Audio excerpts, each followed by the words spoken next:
Welcome to south Indian cooking. இன்றைக்கி மிளகு ரசம் இதுக்கு காம்பினேஷனாக சிக்கன் வறுவல் எப்படி செய்யுதுன்னு பார்க்க போகிறோம்.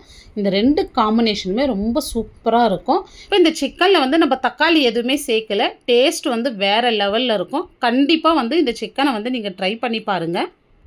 இப்போ ஒரு சின்ன லெமன் சைஸ் புளி எடுத்திருக்கேன். புளி எப்பவுமே நிறைய எடுக்காதீங்க, இந்த அளவுக்கு எடுத்தால் போதும். இப்போ தண்ணி சேர்த்துட்டு இப்போ இது ஒரு 1/4 மணி நேரம் நல்லா ஊறட்டுங்க. இப்போ நம்ம மிளகு சீரக பொடி ரெடி பண்ணிடலாம். இப்போ 1 ஸ்பூன் மிளகு, இப்போ 1.5 ஸ்பூன் நான் சீரகம் எடுத்துக்கிறேன். எப்பவுமே மிளகோட சீரகம் கொஞ்சம் எக்ஸ்ட்ரா எடுத்துங்க. 1/2 ஸ்பூன் தனியா, ஒரு 10லேருந்து 12 பல் பூண்டு எடுத்திருக்கேன். 2 வரமிளகாய் எடுத்திருக்கேன். இப்போ பூண்டு தவிர மீதி எல்லாம் மிக்சி ஜாரில் சேர்த்து கொஞ்சம் கொரகொரப்பாக நம்ம அரைச்சி எடுத்துக்கலாம். பாருங்க இந்த மாதிரி அரைச்சதும் இப்போ பூண்டு பல் சேர்த்துங்க. கொஞ்சமாக கருவேப்பிலை காம்பு சேர்த்துட்டு பல்ஸில் ஒரு 2 பல்ஸ் போட்டு எடுத்துங்க. ரொம்ப நைஸாக ஆகக்கூடாது. பூண்டு சேர்த்துட்டு இந்த அளவுக்கு தாங்க கொரகொரப்பாக இருக்கணும். இப்போ நம்ம மிளகு சீரக பொடி ரெடி பண்ணிட்டோம்.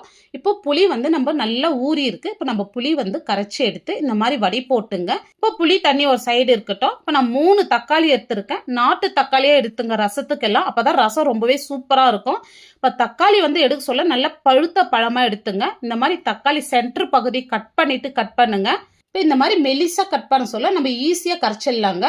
இப்போ இதை கட் பண்ண தக்காளி எல்லாமே நம்ம புளி தண்ணியோட சேர்த்துடலாம். இப்போ இதுக்கு தேவையான அளவு உப்பு சேர்த்துடலாம். எப்பவுமே தக்காளியோட உப்பு சேர்த்து கரைக்க சொல்ல தக்காளி சீக்கிரமாக நல்லா மசிஞ்சிடும். இப்போ பாருங்கள், நான் நிறைய கொத்தமல்லி தண்டு எடுத்திருக்கேன். இந்த கொத்தமல்லி தண்டு தக்காளியோடு சேர்த்து கரைக்க சொல்ல ரசம் நல்லா வாசனையாக இருக்கும், டேஸ்ட்டும் ரொம்ப சூப்பராக இருக்கும். இப்போ இது எல்லாமே சேர்த்து நல்லா கரைச்சி விட்டுங்க. பாருங்க, இந்த மாதிரி நல்லா கரைச்சி விட்ட பிறகு இப்போ இதுக்கு தேவையான அளவு நம்ம தண்ணி சேர்த்துடலாம். இப்போ நான் இன்னும் கொஞ்சமாக தண்ணி சேர்த்துக்கிறேன். இப்போ இதோட ஒரு 1/4 ஸ்பூன் மஞ்சள் தூள் சேர்த்து நல்லா மிக்ஸ் பண்ணி விட்டுங்க. இப்போ ஒரு பேன் வச்சுட்டு 2 ஸ்பூன் எண்ணெய் சேர்த்துங்க. இப்போ எண்ணெய் சூடே இருந்தோம் 1/2 ஸ்பூன் கடுகு உளுந்து சேர்த்துடலாம். இப்போ ஒரு 10 போல வெந்தயம் சேர்த்துங்க. நிறைய வெந்தயம் சேர்க்காதீங்க, அப்புறம் கசப்பு ஆயிடும். ஒரு 3 வரமிளகாய், ஒரு பச்சை மிளகாய் இந்த மாதிரி கீறிட்டு சேர்த்துங்க. இப்போ கொஞ்சமாக இதிலே நல்லா ஃப்ரெஷ்ஷான கருவேப்பிலை சேர்த்துருங்க.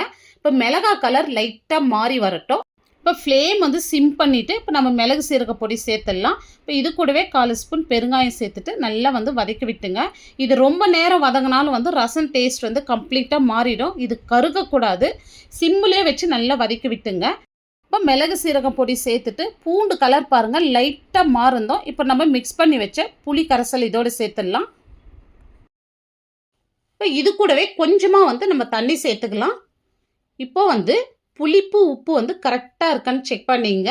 இப்போ எனக்கு உப்பு கொஞ்சம் கம்மியாக இருக்குது. இந்த இடத்துல உப்பு பார்த்துட்டு சேர்த்துங்க. நான் கொஞ்சமாக உப்பு சேர்த்து நல்லா கலந்து விட்டுக்கிறேன். இப்போ இந்த மாதிரி ரசம் தாளிச்சிட்ட பிறகு ஃப்ளேம் மீடியமாக தான் இருக்கணும். அப்போ தான் அந்த தக்காளி எல்லாமே நல்லா வெந்து வரும். நீங்கள் ஃப்ளேம் ஃபுல்லாக வச்சுட்டிங்கன்னா டக்குன்னு நுரக்கட்டி வந்துடும். இப்போ மீடியம் ஃப்ளேம்லேயே இந்த மாதிரி நுரக்கட்டி வரணும். இந்த மாதிரி நுரக்கட்டி வந்ததுமே கொஞ்சமாக தண்ணி சேர்த்துட்டு ஸ்டவ் ஆஃப் பண்ணிவிடுங்க. இப்போ இந்த மாதிரி லாஸ்ட்டாக தண்ணி சேர்க்கறதுனால ரசம் ரொம்ப டேஸ்ட்டாக இருக்கும். அந்த புளிப்பு பேலன்ஸ் பண்ணும். இதோட நல்லா பொடியாக நறுக்குன கொத்தமல்லி சேர்த்துட்டா நம்மளுக்கு ஒரு பர்ஃபெக்டான ரசம் சூப்பராக ரெடி பண்ணியிருக்கோம். நிறைய பேர் ரசம் வைப்பீங்க, ஆனால் ஒரு டைம் வைக்கிற டேஸ்ட் அடுத்த டைம் வரலன்னு நினைக்கிறவங்க என்னுடைய வீடியோவை ஃபாலோ பண்ணுங்கள். உங்களுக்கு ரசம் பர்ஃபெக்டாக வரும். இப்போ ரசம் ரொம்ப சூப்பராக பண்ணிட்டோம். இப்போ இதுக்கு காம்பினேஷனாக நம்ம சிக்கன் வறுவல் தான் செய்ய போகிறோம். இப்போ 3/4 kg சிக்கன் நல்லா வாஷ் பண்ணிவிட்டு வச்சுருக்கேன். இப்போ இதில் நான் 1.5 ஸ்பூன் காஷ்மீரி மிளகாத்தூள் சேர்த்துக்கிறேன். இதில் நல்ல கலர் கொடுக்கும், காரம் கம்மி. இப்போ 1 ஸ்பூன் தனியாத்தூள், 1/4 ஸ்பூன் மஞ்சள் தூள். இப்போ இதிலே 1 ஸ்பூன் கரம் மசாலா. இப்போ 2 டேபிள் ஸ்பூன் நல்லா புளிப்பில்லாத தயிராக சேர்த்துங்க. இப்போ சின்ன லெமனில் பாதி லெமன் எடுத்துருக்கேன், நல்லா புழிஞ்சு விட்டுங்க. அதில் இப்போ 1 ஸ்பூன் நம்ம இஞ்சி பூண்டு விழுது சேர்த்துக்கலாம்.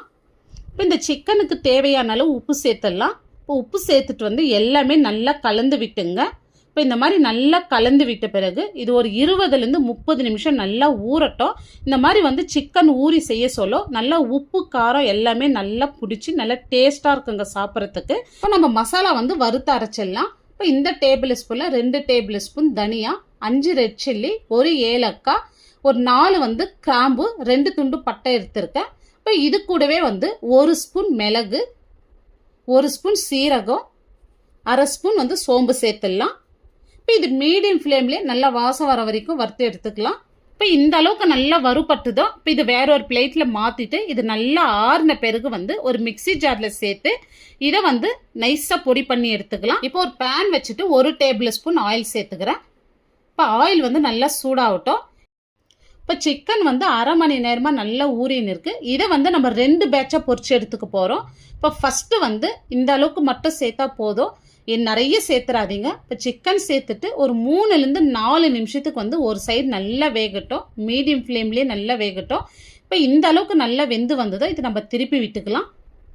இப்போ இதை திருப்பி விட்டு இந்த சைடை வந்து ஒரு 3லேருந்து 4 நிமிஷத்துக்கு நல்லா வேகட்டும். இப்போ இது நல்லா வெந்த பிறகு இதை எடுத்துடலாம். இப்போ இதை எடுத்துட்டு வந்து நம்ம நெக்ஸ்ட் பேட்சும் வந்து நம்ம பொரிச்சு எடுத்துக்கலாம்.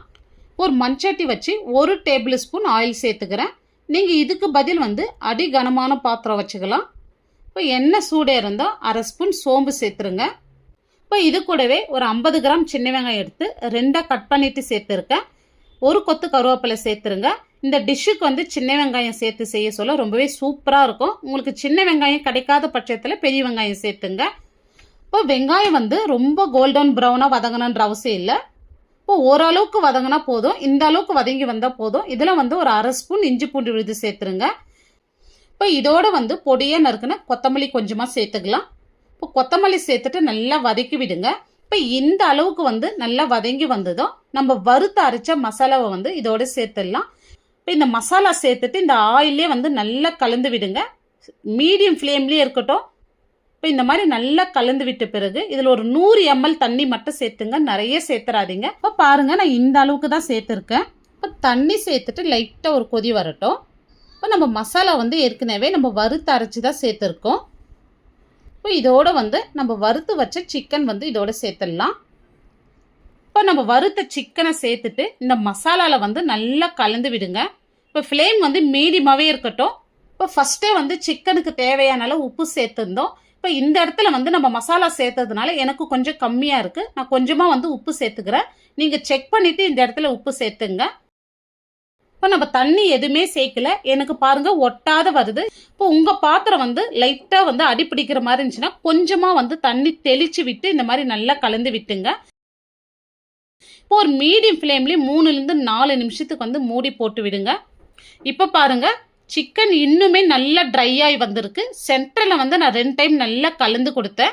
இப்போ ஆல்மோஸ்ட் சிக்கன் வந்து நம்மளுக்கு சூப்பராக ரெடி ஆயிடுச்சு. இப்போ பொடியாக நறுக்கிற கொத்தமல்லி சேர்த்து நல்லா கலந்து விட்டுங்க. ஒரு டிஃப்ரெண்ட்டான டேஸ்ட்டில் வந்து சிக்கன் வறுவல் ரொம்பவே சூப்பராக செஞ்சுருக்கோம். இப்போ இந்த சிக்கன் வந்து நீங்கள் ரசத்தோடு சேர்த்து சாப்பிட சொல்ல டேஸ்ட் வேறு லெவலில் இருக்குங்க. கண்டிப்பாக நீங்கள் ட்ரை பண்ணி பாருங்கள். இந்த வீடியோ பிடிச்சிருந்தால் லைக் பண்ணுங்கள், ஷேர் பண்ணுங்கள். நம்ம சவுத் இந்தியன் குக்கிங் சேனலை சப்ஸ்கிரைப் பண்ணாத பார்த்துட்டு இருந்தீங்கன்னா சப்ஸ்கிரைப் பண்ணிவிட்டு அப்படியே ஆல் அண்ட் ஆப்ஷனையும் கிளிக் பண்ணிவிடுங்க. தேங்க்ஸ் ஃபார் வாட்சிங்.